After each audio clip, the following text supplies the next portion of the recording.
बिहार में नीतीश कुमार पर लालू परिवार में दरार। लालू यादव ने कहा नीतीश कुमार के लिए दरवाजे खुले हैं। आरजेडी नेता तेजस्वी यादव ने कहा कि बिहार से नीतीश कुमार और एनडीए की विदाई तय। बिहार की जनता उनसे थक गई है। तेजस्वी यादव ने कहा कि एक ही बीज बार बार बोने से जमीन बर्बाद हो जाती है। बिहार को बचाने के लिए अब नए बीज की जरूरत। पीएम मोदी अजमेर शरीफ दरगाह के लिए भेजेंगे चादर। शाम 6 बजे केंद्रीय मंत्री किरण रिजिजू अध्यक्ष जमात सिद्दीकी को औपचारिक चादर सौंपेंगे। अब तक 10 बार चादर भेज चुके हैं पीएम मोदी। पीएम मोदी ने नए साल के मौके पर पंजाबी सिंगर एक्टर दिलजीत दोसांझ से मुलाकात की। सोशल मीडिया पर शेयर किया मुलाकात का वीडियो।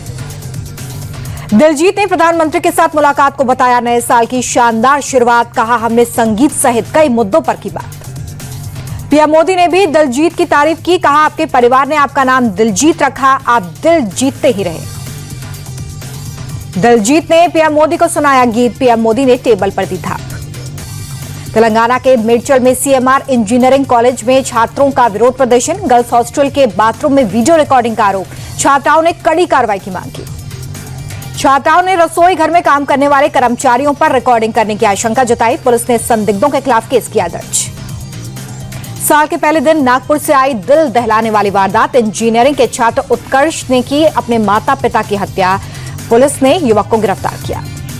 उत्कर्ष पर परीक्षा में बार बार फेल होने की वजह से मां बाप दूसरे कॉलेज में एडमिशन के लिए दबाव बना रहे थे। घर से निकलने और खेती करने का भी देते थे थाना। पुलिस के मुताबिक उत्कर्ष ने 26 दिसंबर को की थी मां बाप की हत्या। मां को गला दबाकर और फिर पिता की चाकू मारकर हत्या की। कर्नाटक के हुबली में एक युवक पर 7 से 8 लड़कों ने चाकू से हमला किया। वारदात को अंजाम देने के बाद आरोपी फरार। पूरी वारदात कैमरे में कैद। मारुति नाम के घायल युवक को अस्पताल में भर्ती किया गया। पुलिस मामले की जांच में जुटी। आरोपियों की तलाश जारी। साल के पहले दिन केंद्र सरकार ने किसान हित में लिया फैसला। डीएपी खाद की उपलब्धता बनाए रखने के लिए सब्सिडी बढ़ाई। किसानों को पहले की तरह डीएपी खाद का 50 किलो वाला बैग 1350 रुपए में मिलता रहेगा। केंद्र कैबिनेट में बड़ा फैसला हुआ। प्रधानमंत्री फसल बीमा योजना के आवंटन को लेकर 69,515 करोड़ रुपए किए गए। पीएम मोदी ने किसानों को दिया भरोसा। कहा हमारी सरकार किसानों की समृद्धि के लिए प्रतिबद्ध। केंद्रीय कृषि मंत्री शिवराज सिंह चौहान ने पीएम मोदी को दिया धन्यवाद। कहा प्रधानमंत्री फसल बीमा योजना यूपीए सरकार में भी थी, लेकिन वो किसानों के हित में नहीं थी, बैंक के पैसे को सुरक्षित रखने के लिए थी। शिवराज सिंह चौहान बोले पिछले साल 4 करोड़ किसानों को प्रधानमंत्री फसल बीमा योजना का लाभ मिला। इससे उनके जीवन में बदलाव आए। केंद्र सरकार ने इंडोनेशिया को 1 मिलियन टन गैर बासमती चावल के निर्यात की अनुमति दी। शिवराज सिंह चौहान ने दी जानकारी। भोपाल की यूनियन कार्बाइड फैक्ट्री परिसर से जहरीले कचरे को हटाने का काम शुरू। सुप्रीम कोर्ट ने 6 जनवरी तक हटाने का दिया है आदेश। करीब 337 मीट्रिक टन केमिकल कचरे को बड़े बड़े ट्रकों से भोपाल से बाहर ले जाया जा रहा है। भोपाल से पीतमपुर तक 250 किलोमीटर लंबा ग्रीन कॉरिडोर तैयार। दिल्ली में 74वें गणतंत्र दिवस की तैयारियां तेज। कर्तव्य पथ पर सुबह सुबह जवानों ने किया परेड रिहर्सल। संभल में ऐतिहासिक रानी की बावड़ी में 13वें दिन रोका गया खुदाई का काम। दूसरे फ्लोर के खुदाई के दौरान गैस का रिसाव।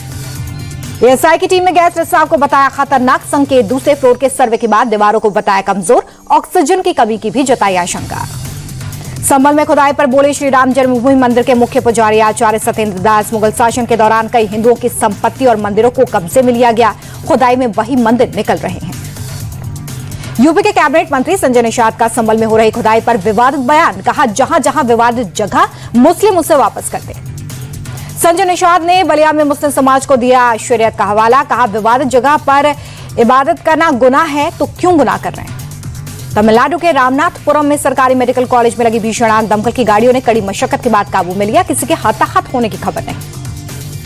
राजधानी दिल्ली में तापमान में भारी गिरावट के साथ शीतलहर जारी। शहर के कई हिस्सों में घना कोहरा। ठंड से बचाव के लिए अलाव का सहारा ले रहे लोग। दिल्ली के अक्षरधाम इलाके में कड़ाके की ठंड। पूरे इलाके में धुंध के साथ कोहरे का डबल अटैक। सुबह सुबह घने कोहरे में छिपा अक्षरधाम मंदिर। अयोध्या में सुबह सुबह छाया घना कोहरा। तापमान गिरा। वाराणसी के कई हिस्सों में छाया हल्का कोहरा। तापमान गिरने से ठंड बढ़ी। उत्तर प्रदेश के उन्नाव में तापमान में गिरावट से ठंड बढ़ी। आसमान में छाया घना कोहरा। विजिबिलिटी काफी कम।